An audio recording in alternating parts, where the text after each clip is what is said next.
Good morning বন্ধুরা, সবাইকে সুপ্রভাত। সবাইকে সাফল্যের দিশা ইউটিউব চ্যানেলে স্বাগতম। আজকের 4 জানুয়ারির কারেন্ট অ্যাফেয়ার্স নিয়ে আলোচনা করব। তোমরা প্রথম থেকে শেষ পর্যন্ত ক্লাসটা করো। ক্লাসটা ভালো লাগলে অবশ্যই লাইক করে দিও এবং সাবস্ক্রাইব করে নিও এবং বন্ধুদের মধ্যে শেয়ার করে দিও। তাহলে আপকামিং কম্পিটিটিভ এক্সামগুলোতে আশা করি কারেন্ট অ্যাফেয়ার্স নিয়ে কোনো সমস্যা থাকবে না এবং সেই সঙ্গে তারা নিত্য নতুন সাম্প্রতিক ঘটনা সম্পর্কেও জানতে পারবে। তাহলে শুরু করা যাক আজকের কারেন্ট অ্যাফেয়ার্সের ক্লাস। আজকের কারেন্ট অ্যাফেয়ার্সের ক্লাসের ফার্স্ট কারেন্ট অ্যাফেয়ার্স হলো, পশ্চিমবঙ্গের নতুন ডিজিপি পদে নিযুক্ত হলেন কে? এর উত্তর হবে রাজীব কুমার। এই রাজীব কুমার পশ্চিমবঙ্গের নতুন ডিজিপি পদে নিযুক্ত হলেন। এই সম্পর্কে আমরা জেনে নেব। আইপিএস রাজীব কুমার হলেন পশ্চিমবঙ্গের রাজ্য পুলিশের নতুন মহাপরিচালক বা ডিজি, যিনি একসময় কলকাতার পুলিশ কমিশনার ছিলেন। এবার সেই আইপিএস অফিসারকে রাজ্য পুলিশের সর্বোচ্চ পদে নিয়োগ করলেন আমাদের মুখ্যমন্ত্রী মমতা বন্দ্যোপাধ্যায়। বর্তমানে তিনি ভারপ্রাপ্ত ডিজি হিসেবে কাজ করবেন এবং কলকাতার প্রাক্তন পুলিশ কমিশনার রাজীব কুমার বর্তমানে তথ্য ও প্রযুক্তি বিভাগে প্রিন্সিপাল সেক্রেটারি পদে অধিষ্ঠিত ছিলেন।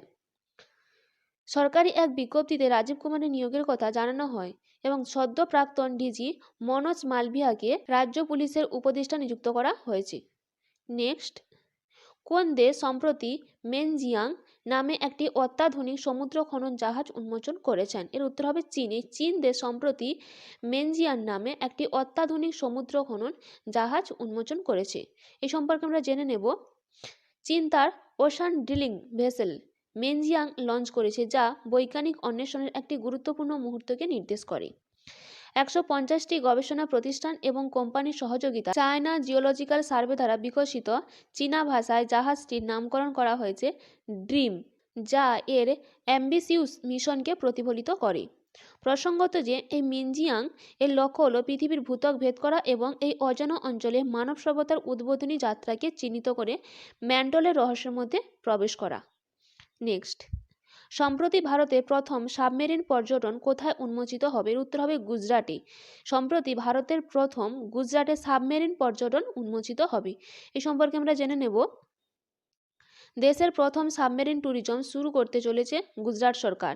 এটি দ্বারকা শহরের উপকূলে একটি ছোট্ট দ্বীপ বেট দ্বারকাকে ঘিরে এই প্রকল্পটি শুরু হয়েছে। এর জন্য গুজরাট সরকার মাঝগাঁও ডক লিমিটেড এর সঙ্গে হাত মিলিয়েছে। এই প্রকল্পটি 2024 সালের দীপাবলির আগে শুরু হওয়ার সম্ভাবনা রয়েছে এবং এই পর্যটন সাবমেরিন ওজন হবে 35 টন এবং এর ধারণ ক্ষমতা হবে 30 জন যাত্রী বহন করার জন্য। নেক্সট, সম্প্রতি ইন্ডিয়ান অয়েলের পরবর্তী পরিচালক হিসেবে কাকে নির্বাচিত করা হয়েছে? এর উত্তর হবে রশ্মি গভিলকে। এই রশ্মি গভিলকে ইন্ডিয়ান অয়েলের পরবর্তী পরিচালক হিসেবে নির্বাচিত করা হয়েছে। এই সম্পর্কে জেনে নেব। রশ্মি গভিল ইন্ডিয়ান অয়েলের কর্পোরেশন লিমিটেড এর পরবর্তী ডিরেক্টর হতে চলেছেন। এ পেট্রোলিয়াম এবং প্রাকৃতিক গ্যাস মন্ত্রকের অধীনে একটি মহারত্ন পিএসইউ, এটি public enterprise selection board panel তাকে এই পদের জন্য সুপারিশ করেছে।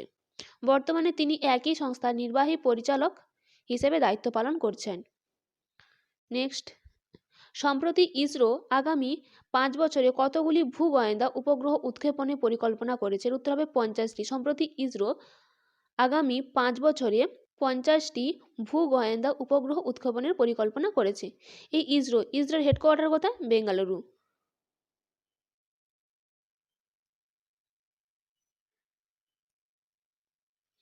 নেক্সট, সম্প্রতি রাজস্থানের ডিজিপির অতিরিক্ত দায়িত্ব কে নিয়েছেন? উত্তর হবে উৎকল রঞ্জন। এই উৎকল রঞ্জন রাজস্থানের ডিজিপির অতিরিক্ত দায়িত্ব নিতে চলেছেন। এই সম্পর্কে জেনে নেব। রাজস্থান পুলিশের ডিজিপি পদে নিযুক্ত করা হলো আইপিএস অফিসার উৎকল রঞ্জন সাহকে। তবে রাজস্থান পুলিশের ডিজিপি হওয়ার সঙ্গে তিনি হোমগার্ডের ডিজিও পদে রয়েছেন। এর আগে রাজস্থান পুলিশের ডিজি পদে ছিলেন উমেশ মিশ্রা, আর তারই স্থানে স্থলাভিষিক্ত হচ্ছেন এই উৎকল রঞ্জন। তিনি স্বেচ্ছা অবসর মানে রাজস্থানের প্রাক্তন ডিজিপি উমেশ মিশ্র স্বেচ্ছায় অবসর নেওয়ার পরে এই পদে নিযুক্ত করা হয়েছে উৎকল রঞ্জন সাহকে। নেক্সট, পন্ডিচেরি ইউনিভার্সিটির এক্স অফিসিও চ্যান্সেলর পদে নিযুক্ত হলেন কে? উত্তর হবে জগদীপ ধনকর। এই Jagdeep Dhankhar Pondicherry university x officio chancellor পদে নিযুক্ত হলেন। নেক্সট, সম্প্রতি ফায়ার সার্ভিস ও সিভিল ডিফেন্সের মহাপরিচালক হিসেবে কে দায়িত্ব নিয়েছে? এর উত্তর হবে বিবেক শ্রীবাস্তব। এই বিবেক শ্রীবাস্তব সম্প্রতি ফায়ার সার্ভিস ও সিভিল ডিফেন্সের মহাপরিচালক হিসেবে দায়িত্ব নিতে চলেছেন। এই সম্পর্কে জেনে নেব। কেন্দ্রীয় মন্ত্রিসভার নিয়োগ কমিটি সম্প্রতি গুজরাট ক্যাডারের আইপিএস অফিসার বিবেক শ্রীবাস্তবকে ফায়ার সার্ভিস ও সিভিল ডিফেন্স এবং হোমগার্ড মহাপরিচালক হিসেবে নিয়োগের অনুমোদন দিয়েছে। এই ফায়ার সার্ভিস ও সিভিল ডিফেন্স এবং হোমগার্ড স্বরাষ্ট্র মন্ত্রণালয়ের অধীনে কাজ করে। নেক্সট, সম্প্রতি বিশ্বের দ্বিতীয় বৃহত্তম বৈদেশিক ইস্পাত উৎপাদনকারী হয়েছে কোন দেশ? এর উত্তর হবে ভারত। এই ভারত সম্প্রতি বিশ্বের দ্বিতীয় বৃহত্তম বৈদেশিক ইস্পাত উৎপাদনকারী দেশ হয়েছে। নেক্সট, কোন রাজ্যের মুখ্যমন্ত্রী স্বচ্ছ পিএসইউ নিয়োগ এর জন্য বোর্ড উন্মোচন করেছেন? উত্তর হবে কেরালায়। কেরালার মুখ্যমন্ত্রী স্বচ্ছ পিএসইউ নিয়োগের জন্য একটি বোর্ড উন্মোচন করেছেন। এই সম্পর্কে জেনে নেব। কেরালার মুখ্যমন্ত্রী পিনারাই বিজয়ন সম্প্রতি কেরালা পাবলিক এন্টারপ্রাইজ বোর্ডের উদ্বোধন করেছেন, যা পাবলিক সেক্টর ইউনিটের নিয়োগ প্রক্রিয়ার স্বচ্ছতা এবং দক্ষতা বৃদ্ধির দিকে একটি গুরুত্বপূর্ণ পদক্ষেপ নিয়েছেন। ভেলাজবালাম এ অবস্থিত এই প্রতিষ্ঠানটি রাষ্ট্রচালিত সংস্থাগুলির মধ্যে যোগ্য প্রার্থীদের শনাক্তকরণ এবং নিয়োগের ক্ষেত্রে একটি গুরুত্বপূর্ণ ভূমিকা পালন করবে। প্রাক্তন মুখ্য সচিব ভিপি জয়ের সভাপতিত্বে বোর্ডটি নিয়োগ করার প্রক্রিয়া পরিচালনার জন্য একটি সুগঠিত এবং অভিজ্ঞ নেতৃত্বকে নির্দেশ করে। এই ছিল আজকের দিনে গুরুত্বপূর্ণ 10টি কারেন্ট অ্যাফেয়ার্স। এইরকম গুরুত্বপূর্ণ 10টি কারেন্ট অ্যাফেয়ার্স পেতে অবশ্যই সাফল্য দিশা ইউটিউব চ্যানেলকে সাবস্ক্রাইব করে নিও। তাহলে আজকের ক্লাসটা এই পর্যন্ত।